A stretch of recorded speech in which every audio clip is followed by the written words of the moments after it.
اس پر جو وکیل تھے نون لیگ کے حارث عظمت، وہ بولے کہ مجھے کنفرم نہیں ہے کہ یہ عمل درآمد ہوا یا نہیں۔ اس پر جو ہے جسٹس عائشہ ملک نے سخت جو برہمی کا اظہار کیا اور انہوں نے کہا کہ آپ عدالت کے سامنے کھڑے ہیں اور یہ کیا بات ہوئی کہ جی آپ کو کنفرم نہیں ہے کہ اس پہ عمل درآمد ہوا ہے نہیں، اور فیصلے پر عمل درآمد کیے بغیر آپ یہ نظر ثانی کیسے فائل کر سکتے ہیں؟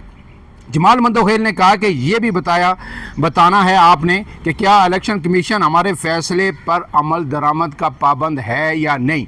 کیونکہ اس کے بعد جو ہے جن لوگوں نے اختلاف کیا تھا اس فیصلے سے، جسٹس منصور علی شاہ کے اس فیصلے سے، انہوں نے صرف فیصلے سے اختلاف نہیں کیا، انہوں نے جو ہے الیکشن کمیشن کو یہ شے بھی دی تھی کہ اگر کوئی فیصلہ آپ سمجھتے ہیں کہ آئین سے متصادم ہے تو آپ اس پر عمل درآمد کرنے کے پابند نہیں ہیں۔ یہ بھی جو راہ دکھائی گئی تھی الیکشن کمیشن آف پاکستان کو۔ اب اس کے بعد جو جسٹس عقیل عباسی ہیں، انہوں نے یہ کہا کہ سپریم کورٹ نے آئین کے مطابق فیصلہ دیا، ہمیں صرف یہ بتایا جائے کہ اس میں غلطی کیا ہے۔ جو باتیں آپ ہمیں بتا رہے ہیں وہ تو ہم زبانہ طالب علمی سے جانتے ہیں، آپ سپریم کورٹ کو سمجھانے کی کوشش نہ کریں، گویا وہ بھی انہوں نے بھی سخت برہمی کا اظہار کیا۔ اس کے بعد جو الیکشن کمیشن کے وکیل تھے، انہوں نے موقف اپنایا کہ پی ٹی آئی نے ریلیف لینے کے لیے عدالت سے رجوع نہیں کیا، جو میں آپ کو پہلے بتا چکا ہوں۔ جسٹس جمال مندوخیل نے کہا کہ یہاں پہ سوال پی ٹی آئی کا نہیں ہے کہ پی ٹی آئی نے رجوع کیا یا نہیں کیا، سوال اس بندے کا ہے جو اپنے حلقے کی نمائندگی کر رہا ہے، ایک علاقے کا، ایک کنسٹیٹوئنسی کا مینڈیٹ ہے، اور جب وہ یہ کہہ رہا ہے کہ فلاں پارٹی میں جاؤں تو اسے کیسے روکا جا سکتا ہے؟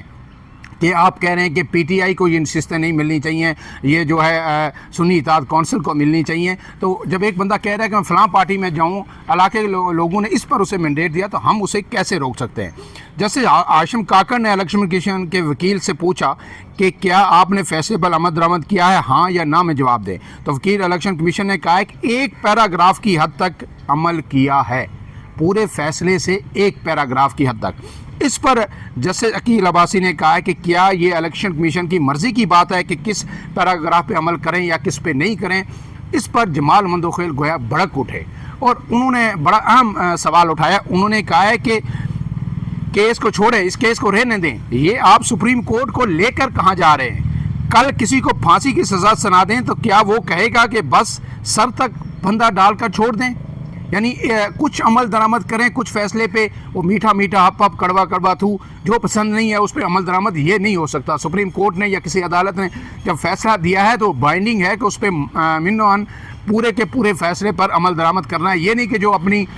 مرضی کی چیز ہو، منشا کی ہو، اس پر عمل درآمد کر دیں اور باقی کو کہیں کہ اس پہ عمل درآمد ہم نہیں کریں گے۔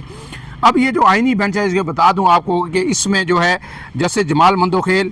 بھی شامل ہیں، اور آئینی بینچ کے سربراہ جیسے امین الدین ہیں، جیسے محمد علی مظہر اس بینچ کا حصہ ہیں، جیسے عائشہ ملک، جیسے حسن رضوی، جیسے مسرت ہلالی، جیسے نعیم اختر عفان، جیسے عقیل عباسی، جیسے شاہد بلال حسن، جیسے ہاشم کاکڑ، جیسے صلاح الدین، جیسے عمر فاروق اور جسٹس علی باقر نجوی اس میں شامل ہیں۔ اب یہ جب دلائل ختم ہوئے تو نوٹسز جاری کر کے یہ سماعت کل 11:30 بجے تک ملتوی کر دی گئی ہے۔ اب اس میں یہ عام سوال یہ دیکھنا ہے کہ یہ دو ججز جنہوں نے اختلاف کیا کہ یہ اس کو ڈسمس کریں، جو نظر ثانی کی درخواستیں ہیں، کوئی نوٹسز کوئی کچھ نہیں ہوگا، یہ قابل سماعت نہیں ہے، کیا اس کے بعد وہ حصہ رہ سکتے ہیں یا نہیں؟ کچھ وکلا کا کہنا ہے کہ وہ حصہ نہیں رہ سکتے جب انہوں نے اپنا فیصلہ سنا دیا، کچھ کا کہنا ہے کہ نہیں، وہ ابھی بھی جو ہے کیونکہ نظر ثانی درخواستیں اکثریت سے جو ہے وہ قابل سماعت قرار دی گئی ہیں، تو اس لیے وہ حصہ رہ سکتے ہیں۔ اب یہ کل فیصلہ ہونا ہے اور یہ کیس جب آگے چلے گا تو پھر اس پہ جو ہے مزید چیزیں سامنے آئیں گی کہ یہ جو حالات کیا رخ اختیار کرتے ہیں اور کیا پی ٹی آئی کو یہ نشستیں چھن جائیں گی یا یہ ان کے پاس برقرار رہیں گی۔ اس سے پہلے جو اہم ترین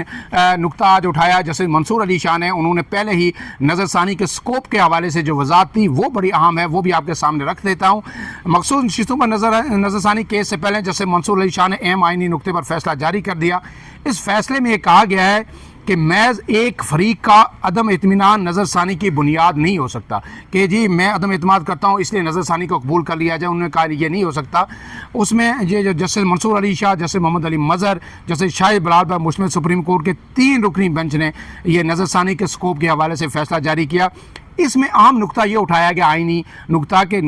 نظر ثانی آرٹیکل 188 اور رولز کے تحت ہی ہو سکتی ہے۔ نظر ثانی کے لیے فیصلے میں کسی واضح غلطی کی نشاندہی لازم ہے۔ جو یہ آئینی بینچ بھی بار بار ججز نے سوال اٹھایا کہ آپ یہ بتائیں کہ آپ نظر ثانی کس نقطے کے خلاف آپ لے کے آئے ہیں، کس نقطے پہ آپ کو اعتراض ہے، فیصلے میں کہاں سکم ہے جس کو آپ نے جواز بنا کے نظر ثانی لے کے آئے ہیں۔ اس کے بعد جناب یہ کہنا کہ فیصلے میں کہنا تھا کہ محض ایک فریق کا عدم اعتماد نظر ثانی کی بنیاد نہیں ہو سکتا۔ نظر ثانی کیس میں فریق پہلے سے مسترد ہو چکا نقطہ دوبارہ نہیں اٹھا سکتا کہ جس نقطے کو آپ نے فیصلے میں ججز نے مسترد کر دیا دوبارہ وہی نقطہ نظر ثانی میں لے کے آئے، ایسا نہیں ہو سکتا۔ نظر ثانی کی بنیاد یہ بھی نہیں بن سکتی کہ فیصلے میں دوسرا نقطہ نظر بھی شامل ہو سکتا تھا۔ عدالت نے کہا کہ پاکستان میں اس وقت 22 لاکھ مقدمات زیر التوا ہیں۔ سپریم کورٹ میں 56,000 سے زائد کیسز زیر التوا ہیں۔ ان زیر التوا کیسز میں بڑا حصہ نظر ثانی درخواستوں کا بھی ہے۔ عدالتی فیصلے میں مزید کہنا تھا کہ من گڑت قسم کی نظر ثانی درخواستوں کی حوصلہ شکنی ہونی چاہیے۔ یہ تو جناب آج منصور علی شاہ نے اس آئینی نقطے کی وضاحت کر کے گویا نون لیگ کو ایک بڑا کرارا جھٹکا دیا ہے جو اس کیس میں فریق ہے۔ اور پھر الیکشن کمیشن جو آیا تھا یہاں پہ، اس کے اوپر بھی اب توہین عدالت کی جو ہے تلوار پوری طرح لٹک گئی ہے۔ پہلے بھی بار بار کہا جا رہا تھا، لیکن آپ بہر مجھے بار اب الیکشن کمیشن جب آ گیا ہے میدان میں تو پھر الیکشن کمیشن سے پوچھا جائے گا، جو جیسے جمال مندوخیل نے کہا کہ کیسے آپ کی مرضی کے مطابق جو ہے پورے اتنے بڑے فیصلے سے آپ نے کہا کہ ہمیں ایک پیراگراف پسند آیا، ہم نے اس پہ حد تک تو عمل درآمد کیا ہے، باقی ہم عمل درآمد نہیں کریں گے۔ اور کیوں نہیں کرے گا اس کی اگر وہ وضاحت نہیں دے سکیں گے پھر توہین عدالت ہے چیف الیکشن کمیشنر سمیت تمام لوگوں کے خلاف ہوگی۔ اور جو ہے ججز کو اب یہ جو بینچ ہے آئینی بینچ، اس کو یہ جو نظر ثانی کے اسکوپ کے حوالے سے فیصلہ جاری ہوا ہے یہ بھی ذہن میں رکھنا ہوگا۔ اور پھر جو ججز کا ریمارکس ہیں، جو سوال ہیں، آج تو ان کا کوئی جواب کہیں سے نہیں آیا۔ آگے چل کے دیکھتے ہیں کہ نون لیگ اور الیکشن کمیشن کے وکیل اس آئینی بینچ کو کس طرح مطمئن کر پاتے ہیں کہ جناب یہ فیصلہ ریورس ہو اور پی ٹی آئی کو یہ مخصوص نشستیں نہ دی جائیں۔ فی الحال کے لیے اتنا ہی۔ عمران اعظم کو دیجیے اجازت، اللہ حافظ۔